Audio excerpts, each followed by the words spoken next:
আইন এবং কোরআন সুন্নাহ অনুযায়ী ইসলামী রাষ্ট্র প্রতিষ্ঠার জাতির সঙ্গে কৃত অঙ্গীকার ভঙ্গ করার প্রেক্ষিতে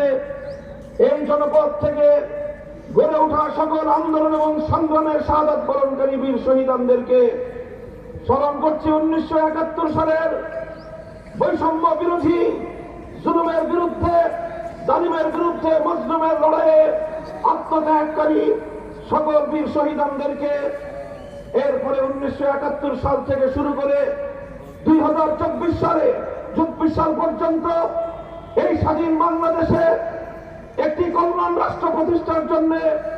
জুলুম, শোষণ এবং বৈষম্যের পতনের জন্য, জুলুম, শোষণ এবং বৈষম্যকে দূর করে বাংলাদেশকে একটি সাম্য, ন্যায় ও ইনসাফ ভিত্তিক রাষ্ট্র হিসেবে গড়ে তুলবার জন্য যারা যুগে যুগে